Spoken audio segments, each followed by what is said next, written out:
Hello and welcome to a quick preview of the Arma 3 E3 2012 presentation. Now we've got a lot to get through, so the plan is to offer a brief look at each section of playable content. At the heart of everything is Camp Maxwell. From this small military outpost, we've prepared activities, showcases, and even a short campaign mission, which are accessed directly via the camp in whatever order we like.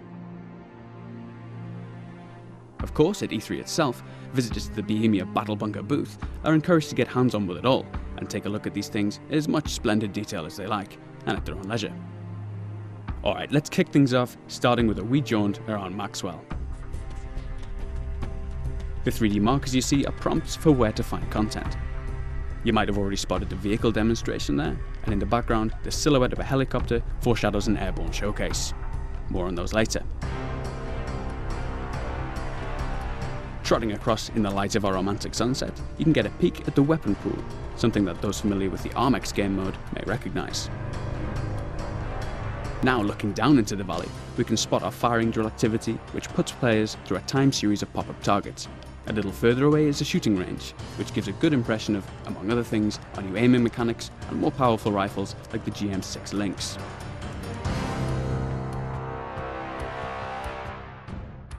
Alright, let's get serious now and crack on with the vehicle showcase. The cabin of the vehicle offers a few nice features. Things like the hands on the wheel might seem trivial, but their long-awaited inclusion really helps to connect the player to the feeling of driving. Alongside the new physics-supported handling, it's a real upgrade. The same too goes for mirrors and onboard displays, which, while subtle, are all part of the overall impression. So, up ahead lies a bunch of enemies, and I've got a grenade launcher on the roof of this vehicle. But unfortunately, we'll have to save that for the presentation proper as we skip through to our next section. Diving.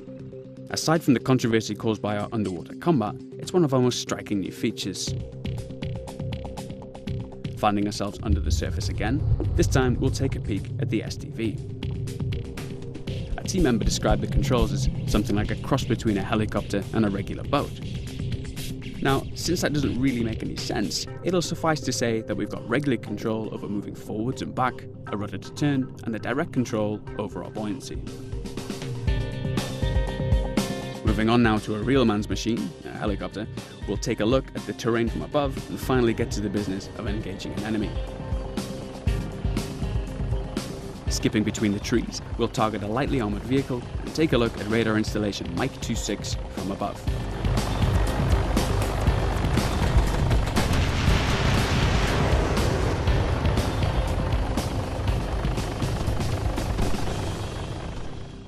Moving on to supports now, we'll show an artillery strike in action. I've called in a strike on this anti-aircraft vehicle in the centre of the scene. We're using some relatively lightweight shells here, but if we manage to get it finished, at E3 you might sneak a quick look at the new cluster bomb strike option, which I must admit is particularly satisfying. The night showcase helps us demonstrate some of the features we looked at in our recent lighting showcase trailer. One feature we didn't manage to show was the weapon mounted lights. Switching it on, you can see the beam cast on the ground, which nicely highlights the new detail surfaces. Switching to third person, we'll take a brief look at night vision and demonstrate the ongoing work we're currently implementing with muzzle flashes.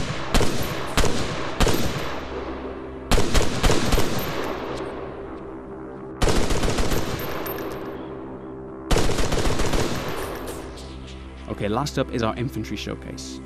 Obviously there's a lot to show here, but I'd like to take a quick glimpse of some of the new animations.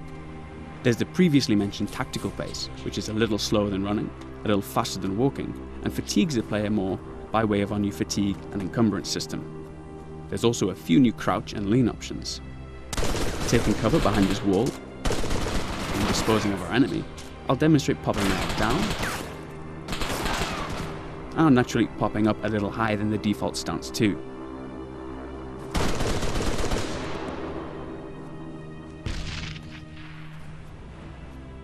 Well, that just about wraps up our E3 preview. I hope that raises a lot of new questions, which of course Ivan, myself and Daisy creator Dean Hull will be more than happy to address at E3. So if you want them answered, be sure to encourage your favourite gaming journalist to check out the Bohemia Interactive booth, where the team will also be showcasing Carrier Command and a few other surprises to boot, I'm sure. Bye for now.